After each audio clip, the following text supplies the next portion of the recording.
lugar a dudas, Iglesia, que estamos disfrutando de este culto donde se puede sentir la presencia del Señor en nuestros medios.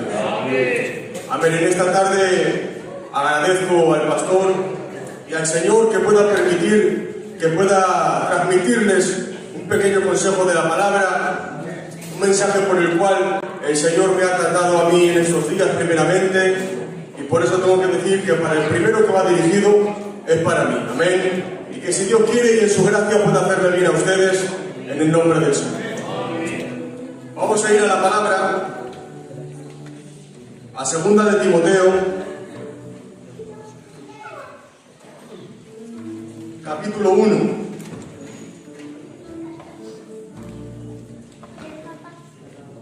Versos del 3 al 7, vamos a leer para la gloria del Padre, del Hijo y del Espíritu Santo. Doy gracias a Dios, al cual sirvo desde mis mayores con limpia conciencia, de que sin cesar me acuerdo de ti en mis oraciones noche y día, deseando verte al acordarme de tus lágrimas para llenarme de gozo, trayendo a la memoria la fe no fingida que hay en ti, la cual habitó primero en tu abuela Loida y luego en tu madre Eunice, y estoy seguro que en ti también. Y dice en el 6, por lo cual te aconsejo que avives el fuego del don de Dios que está en ti por la imposición de mis manos, porque no nos ha dado Dios espíritu de cobardía, sino de poder, de amor y de dominio propio. ¿Cuántos pueden darle un aplauso a su palabra?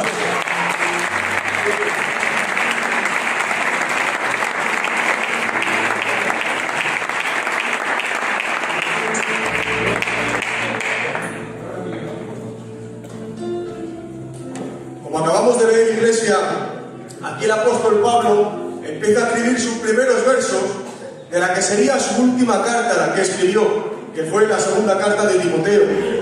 En este momento, Iglesia, Pablo se encuentra en una fría y oscura cárcel de Roma, esperando ser ejecutado en los últimos momentos de su vida. Y antes de morir, podemos ver cómo escribe sus últimas palabras a Timoteo. Pablo ya sabía, Iglesia, que le quedaba poco tiempo en la tierra. Por eso le escribe al final de la carta diciéndole que el tiempo de su partida está cercano y que no tarde mucho en ir a verle, porque además de todo esto se suma que los que estaban con él le habían desamparado, le habían dejado solo y solamente Lucas se había quedado en la cárcel. Pero dice la Biblia, hermanos, que ante esta situación tan difícil escribe el famoso verso del capítulo 4 y verso 7 diciendo: he peleado la buena batalla, he acabado la carrera y he guardado la fe. Por lo demás me está guardada la corona de justicia, la cual me dará el Señor. Pero antes de despedirse, Iglesia, Pablo le quiere dejar un mensaje claro, directo y conciso a Timoteo, como un legado de un padre a un hijo. Quiere dejarle estas palabras a su hijo en la fe, porque como todos sabemos, Timoteo fue levantado y instruido por Pablo para predicar el Evangelio. Y en este momento Pablo se encuentra de pastor en la iglesia de Éfeso, pero en medio de este servicio la fe de Timoteo se estaba amedrantando, se estaba dejando llevar por sus temores y por sus propios prejuicios, de manera que corría el riesgo de caer en la indolencia de un servicio por obligación sin tener el verdadero servir por el cual estaba sirviendo. Por eso aquí Pablo le hace un pequeño matiz, ya que si nos damos de cuenta, en la primera carta le ordena y le dice: ocúpate en la lectura, en la exhortación y la enseñanza, para que tu aprovechamiento sea manifiesto a todos, y no descuides el don que está en ti. Pero sin embargo, en esta segunda carta le aconseja y le dice: aviva el fuego del don de Dios que está en ti. La palabra avivar que usa Pablo viene del verbo anacopurein, que significa dar de vida de nuevo al fuego, especialmente soplando, a fin de que vuelva a arder otra vez lo que en realidad son como carbones encendidos, pero que se encuentran ocultos y cubiertos bajo la ceniza del miedo o de la indolencia. De esta manera, la palabra avivar quiere decir que recobre vida lo que se ha apagado, para que a través de un proceso interno se vuelva a manifestar de nuevo esa llamarada que calienta y que ilumina, ya que la acción de avivarlo no procede de nuestros esfuerzos humanos, sino que implica permitir que el soplo del Espíritu Santo haga arder de nuevo las brasas que se encuentran apagadas en la fe de nuestra alma. Por eso es necesario, Iglesia, que no descuidemos el fuego del don o del talento que Dios ha depositado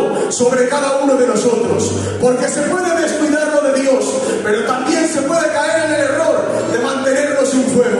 Como dice la palabra, que había uno que solamente tenía un talento, y es verdad que no lo perdió, es verdad que no lo descuidó porque lo seguía teniendo, pero sin embargo vemos en la palabra que lo escondió, y de esta manera, sin darse de cuenta, lo apagó. Y este es el peligro, que a lo mejor no lo perdemos, pero inconscientemente permitimos que se apague dentro de nosotros y consentimos vivir una vida con apariencia, pero sin llevar fruto, porque por desgracia podemos tener muchos dones, podemos tener muchos talentos, incluso podemos llegar a servir en un puesto eclesiástico como Timoteo, pero en contraste con todo esto podemos estar apagados y sin tener el fuego de su espíritu, porque déjame decirte que la actividad religiosa no garantiza que verdaderamente estemos activos en nuestra relación personal con Dios.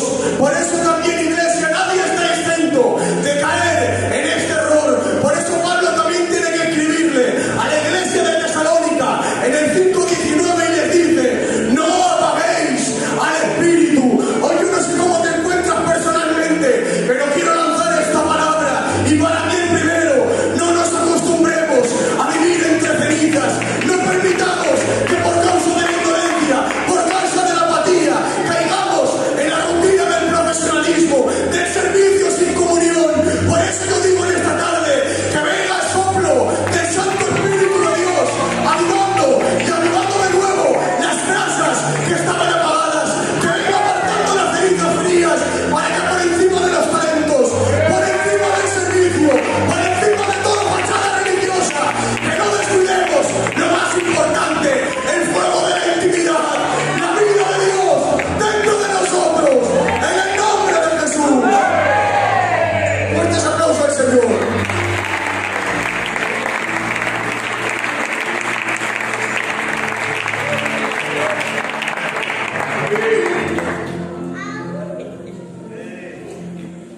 Porque descuidar el fuego trae sus consecuencias. Nos remontamos por un momento al libro de Primera de Reyes, capítulo 18. En este momento, iglesia, podemos ver a Acab como rey de Israel. Y dice la Biblia que desde que empezó a reinar, hizo lo malo ante los ojos de Jehová, más que todos los que reinaron antes que él. La Biblia nombra que le fue cosa ligera andar en los pecados de Jeroboam. Pero además de esto, ha tomado por mujer a Jezabel, y por causa de esto se ha ido tras los dioses paganos. Dice la Biblia que sirvió a Baal, lo adoró, le hizo un altar dentro de un templo que edificó en Samaria, y también hizo una imagen de Asera. Y por causa de esto el pueblo de Israel también se apartó de Jehová, y como consecuencia cayó en la idolatría. Pero en medio de esta escena, donde todo el pueblo se había corrompido por dejarse gobernar por acá, sale un hombre en escena llamado Elías, diciendo: vive Jehová, el Dios de Israel, en cuya presencia estoy, que no habrá lluvia ni rocío en estos años, sino por mi palabra. Y todos conocemos esta historia. Han pasado los 3 años y medio de sequía, y se presenta Elías de nuevo ante Acab, y le dice que mande reunir a todo el pueblo, y que mande traer a los 450 profetas de Baal y a los 400 de Asera en el monte Carmelo. Y ahora llegamos al verso 21, y dice la palabra: y acercándose Elías a todo el pueblo dijo: ¿hasta cuándo claudicaréis vosotros entre dos pensamientos? Si Jehová es Dios, seguidle, y si es Baal, id en pos de él. Pero ante esta respuesta, hermanos, el pueblo no respondió palabra. Acab y Jezabel eran los que estaban gobernando, y aquí estaba la raíz de todo, ya que la influencia del sistema político era lo que le estaba desviando hacia Baal. En este momento Israel estaba pagando las graves consecuencias de permitir un gobierno carnal, contaminado por la apostasía, claudicando entre dos pensamientos y con el corazón dividido. Pero Elías les hace una propuesta. Les dice: coger los bueyes y ponerlos sobre la leña. Y ahora dice el pueblo: invocad a vuestros dioses, y yo invocaré el nombre de Jehová. Y el Dios que responda por fuego, ese sea Dios. Para que veáis que el Dios de Baal y de Asera no tienen vida. Para que comprendáis que cumplir con el protocolo y el sistema religioso que vosotros mismos habéis creado, y que permitís que os gobierne, no garantiza que haya fuego. Han tomado un buey los profetas de Baal, lo han puesto en el altar, y se han tirado desde la mañana hasta el mediodía clamando a grandes voces, pero no había voz ni respuesta. Y dice la Biblia que saltaban junto al altar, se esforzaban con todas sus fuerzas, y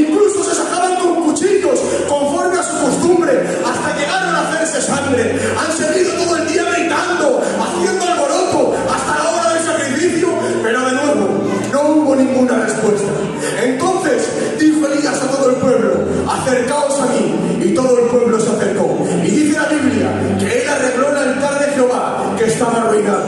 Ha tomado las 12 piedras y lo ha preparado todo, pero se ha percatado de algo. Y es que, iglesia, de nada sirve un altar si no hay fuego. Como dice la palabra en Levítico 6:13, el fuego arderá continuamente en el altar y no se apagará. Ese era el trabajo y la responsabilidad diaria del sacerdote, pero era tan grave la situación del pueblo, estaban tan apagados que en el altar solamente había apariencia, porque seguían estando las piedras, seguían estando la leña, pero en contraste con todo esto no había fuego sobre él. Por eso cuando Elías edificó el altar que estaba destruido, primeramente le devolvió la identidad que desde hace tiempo había perdido, porque dice la Biblia, y le fue dada palabra de Jehová, y Elías dijo, Israel será tu nombre. Elías ayudó al pueblo a ponerse en orden, a restaurar el altar y a recobrar su identidad, pero para que el pueblo descendiera en contraste con los falsos profetas de Baal, aquí Elías no ha usado de sus fuerzas, aquí Elías no ha tomado de su esfuerzo, sino que ha hecho todo lo contrario. Ha tomado 4 cántaros de agua en medio de la sequía y lo ha derramado 3 veces sobre el altar. Y dice la palabra que ha empezado a clamar a Jehová. Y ahora dice la Biblia, entonces cayó fuego de Jehová y consumió el holocausto, consumió la leña, las piedras, el polvo y aún la vio el agua que estaba en la zanja.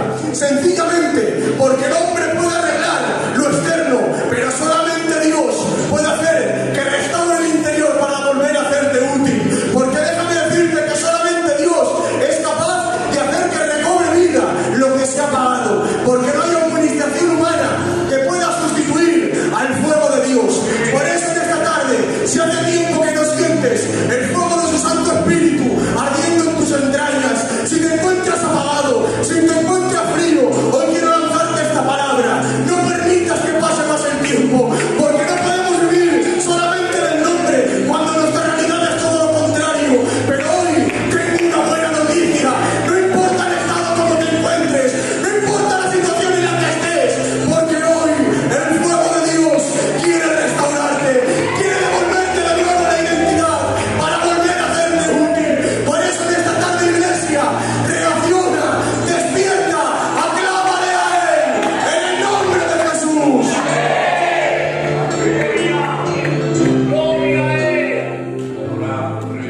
Aleluya. Espíritu Santo.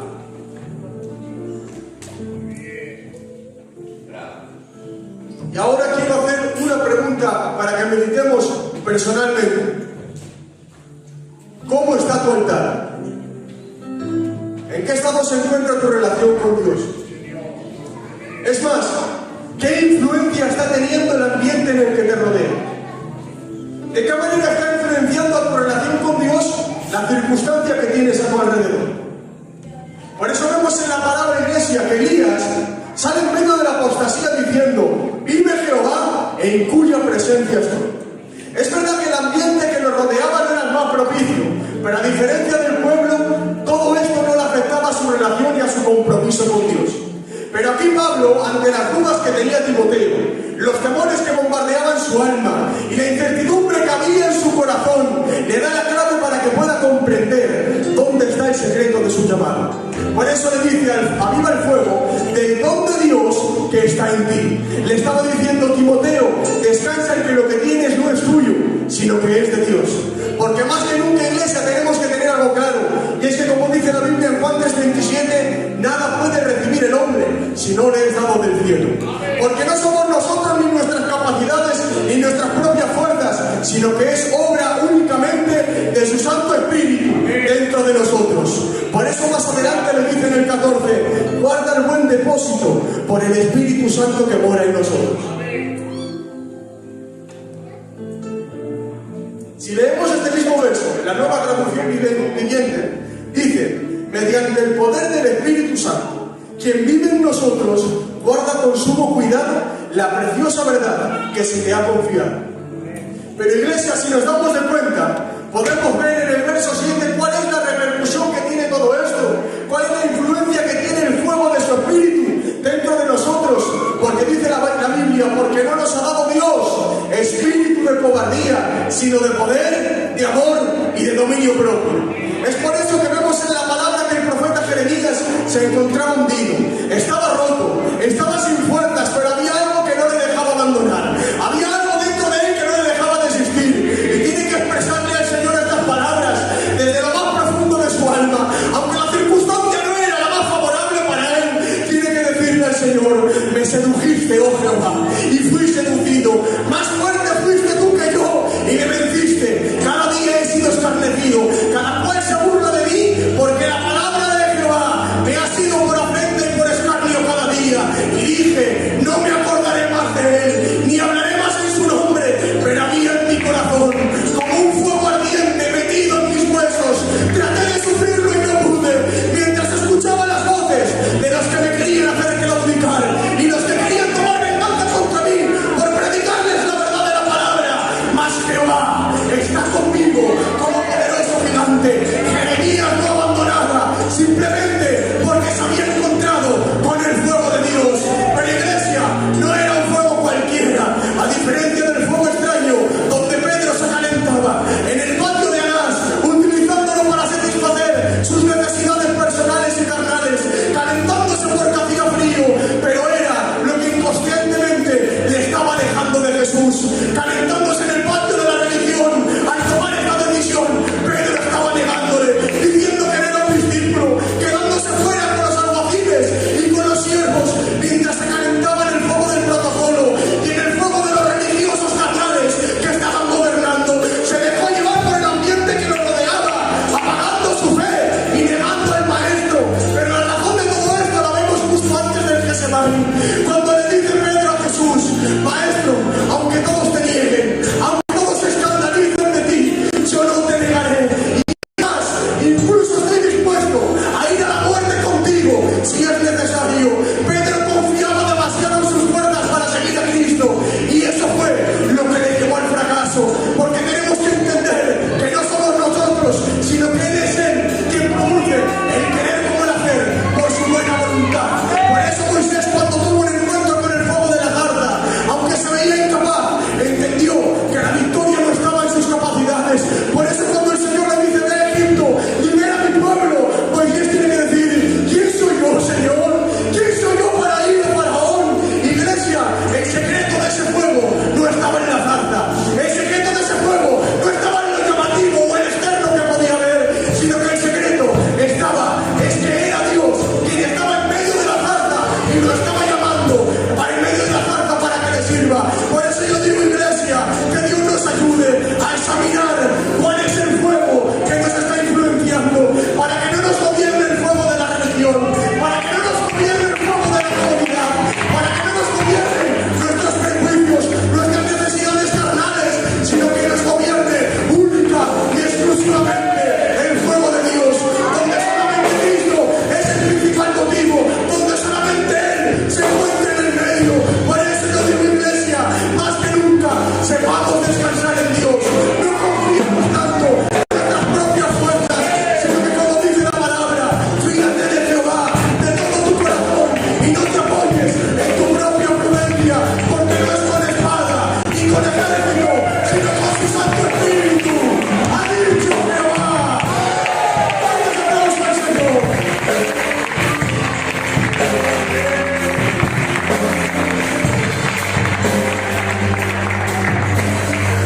aleluya. Santo es tu nombre, Rey. Y no puedo terminar este mensaje de otra manera. No puedo terminar sin hablarles de dónde o cómo se puede encontrar y recibir ese fuego. Porque no hay otra manera ni otro método, sino que es única y exclusivamente a través de Cristo.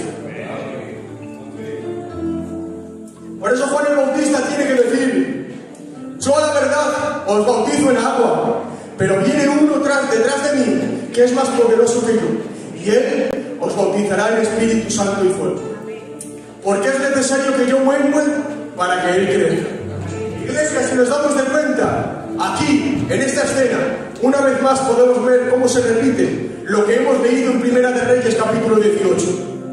Cuando la orden de Levítico era que el fuego ardería continuamente en el altar y que no se apagaría, Sin embargo, la cruda realidad del hombre era que por dejarse gobernar por el dominio de la carne, todo esto ha repercutido en que el altar no solamente estaría sin fuego, sino que también estaba arruinado y destruido. Y viendo Dios que la relación del hombre, de la humanidad con el Creador estaba destruida, y que por consecuencia de esto estábamos destituidos de la gloria de Dios, en ese momento apareció Juan el Bautista, con el mismo ministerio que el profeta Elías, no solamente bautizando en agua, sino también anunciando el mensaje de arrepentimiento como la voz que clama desde el desierto. Pero al mismo tiempo también estaba señalando el camino al único que verdaderamente era capaz de restaurar ese fuego. Por eso cuando lo ve estando en el Jordán, tiene que reconocer que él era el verdadero sacrificio y tiene que decir: he aquí el Cordero de Dios, que no cubre, sino que quita el pecado del mundo. Porque en esta ocasión, para reconciliar la relación de Dios con el hombre, no bastaba con sacrificar a un buey, no bastaba con sacrificar a un animal o a un cordero cualquiera, sino que dice la palabra:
que en nuestro corazón está el fuego de Dios.